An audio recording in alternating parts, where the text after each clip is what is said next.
Guys, with every new article that drops or trailer that gets released, my excitement for Renegades just keeps on growing. This week we've gotten a dungeon trailer as well as two different articles, including the TWID, which paint a picture as to just so many changes and pieces of content coming Renegades that I'm just super excited. So today I'm going to be going over just some of the last minute things that you should be doing in order to prepare for Renegades, in case you want to jump back in and just be as ready as you possibly can be for the new expansion. Now, we're going to be going over some things that I've already mentioned inside of my bounty prep video, or just my prep video generally, which I will have linked in the description if you want a more detailed explanation as how to properly prep for the expansion. But there are some newer things inside of the most recent event going on in the game, and some newer information that we know that I'm going to be adding in this video. So let's just jump straight in. First off, what am I talking about in terms of the new event? Well, there is currently an event going on called Call to Arms, and one of the rewards that you can get from this Call to Arms event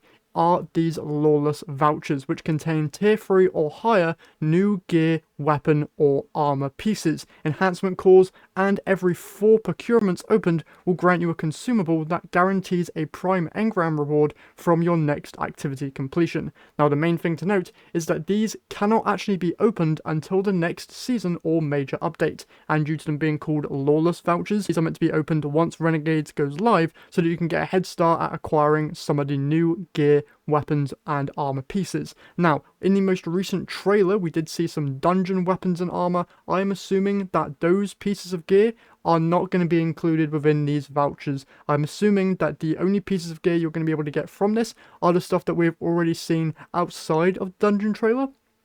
So that would be the plethora of Star Wars themed weapons that were revealed separately. I believe there was like 2 hand cannons, the pulse rifle, and some other weapons. I believe a heavy sniper was also mentioned. I don't think you're going to be getting a lightsaber from this thing. I feel like that's tied to a separate quest. But if you want to get a head start at getting some cool new loot when Renegades launches, getting these is going to be very, very important. And if you max out the reward pass from this event, you can get a total of 19 of these different vouchers at the different levels. Now, you only need to get to level 36 in order to actually max this out. Now, currently, from just the challenges I've completed and by spending some little bits of leftover silver that I had on my account, I've gotten to level 16.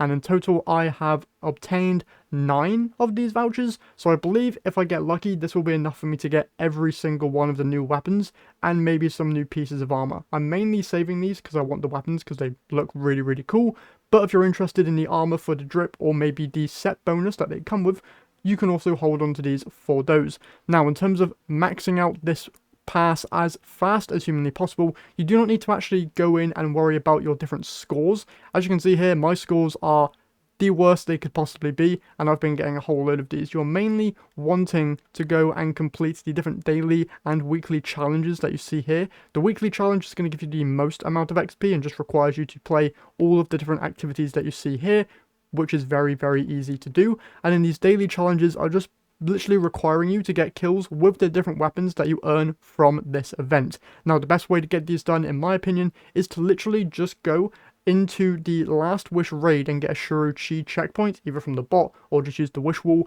and then just go and get kills with the different weapons inside of that raid. That's going to be the fastest way of getting these challenges done, and the best way that I recommend you guys go and level up this pass. Now, I've been slacking on these for the last couple of days because I ran out of reroll chips, but I'm probably going to be getting back into it and farming out these as many as I can. Now, with the event only lasting 2 weeks, you're probably going to have to be pretty consistent if you want to get all 19 of these procurements within the duration of the event. So definitely get this done as soon as humanly possible. Next, let's talk bounty prep. Obviously, this works very, very similarly to how bounty prep has worked in the past, but there are a couple of things to note. Mainly, that all of the bounties that were inside of the tower, that being Bounties from the gunsmith, as well as the clan bounties from Shariah Hawthorne, I believe are being completely removed due to their challenges being tied to the brand new Vanguard orders system coming with Renegades. So basically, don't hoard any bounties that come from any vendor within the tower. Mainly focus on your weekly bounties from Pet Revenge here in the Dreaming City. Her Ascendant Challenge ones are very easy to get done. You also have Moon Bounties from both Eris Morn and the Lectern of Enchantment. Lectern's going to be tasking you with going into the different Nightmare hunts, whereas Eris will just task you with going to the different Lost sectors and completing stuff on the moon, which is very easy. And then you also have Varix on Europa as well. Here's a whole lot of bounties that require you to go into the different campaign missions on Europa, as well as just do stuff on the destination. Very, very easy. After you've done those, just be picking up any daily bounties that you can from the different vendors. And if you really, really care about maxing out how much XP you're getting, you can also grab some bounties from the Zer's Treasure Hoard from Starhorse. He has some bounties that will task you with going into the Dares of Eternity game mode.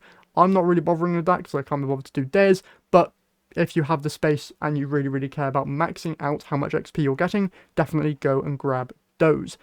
Now, you're mainly going to want to hold on to 60 of these bounties per character. Do not go all the way to 63 because then you won't have enough room to obtain any of these brand new quests that will be coming with the expansion. It's safe to go with 60 because normally there's no more than one quest available as soon as the expansion launches. If you want to risk it, you can go to 62 out of 63.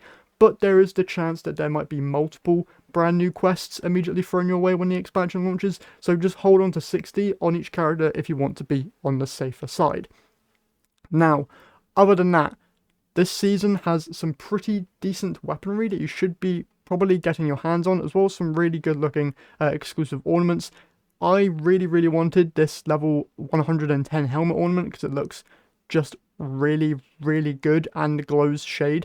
As you can see on my character now, it's a really cool looking helmet. So if you want this, definitely go and grab it alongside any of the other weapons from this current season, Ash and Iron. I would highly recommend going into the Fireteam Ops and trying and getting a Callus mini tool, or Mida mini tool, sorry, that's updated, because it is really, really good. That being said, there is a whole load of new weapons coming with Renegades, so if you don't really want to worry about weapons, you shouldn't really have to, because some of those new Star Wars ones honestly look really, really cool and will most likely be replacing some of the stuff.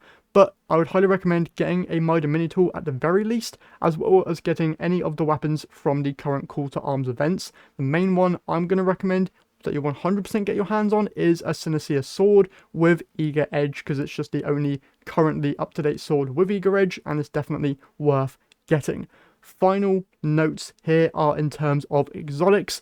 100% get your hands on a new Malpace. Even though rocket pulses are being slightly nerfed, they're still going to be very, very strong, and new Malpace is insanely, insanely good, especially with its Catalyst. If you own, I believe, the whole collection that includes the Edge of Fate and Renegades expansions, you should be able to get this new Malpace rocket pulse just by logging into the game, and you'll be able to get the Catalyst, I believe, by getting to, yes, level 90 in the season pass. Now, the main reason I'm begging you guys to get this is because currently there is no way for you to get the past exotic Catalyst for the third iteration. This was the exotic that was tied to the season pass with the Edge of Fate expansion, and after that pass went away, Bungie still has yet to add a way for you, I believe, to get third iteration and the Catalyst. You might be able to get the gun from just the kiosk, but there is definitely no way to get the Catalyst. So definitely 100% go and get new Malpace and the Catalyst before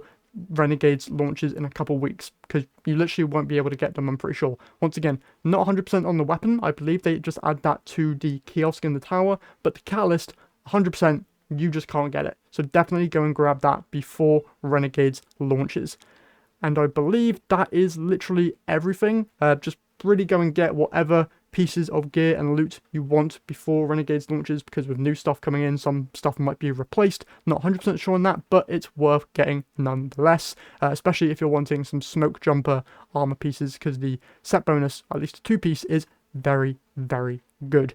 And then one final thing that I want to mention here to end off the video is that if you want to be getting some consistent tier 5 drops once Renegades launches, I would highly recommend going in and just getting to around 470 power. It's stupidly easy to level up in the game right now with the changes that they've made, allowing the bonus drops from different activities to actually count towards your power grind, meaning that you can just play whatever you want in the game as long as it's giving you bonus drops, and you'll be skyrocketing through the different levels. So definitely do that if you want to be getting some easy tier 5s once Renegades launches.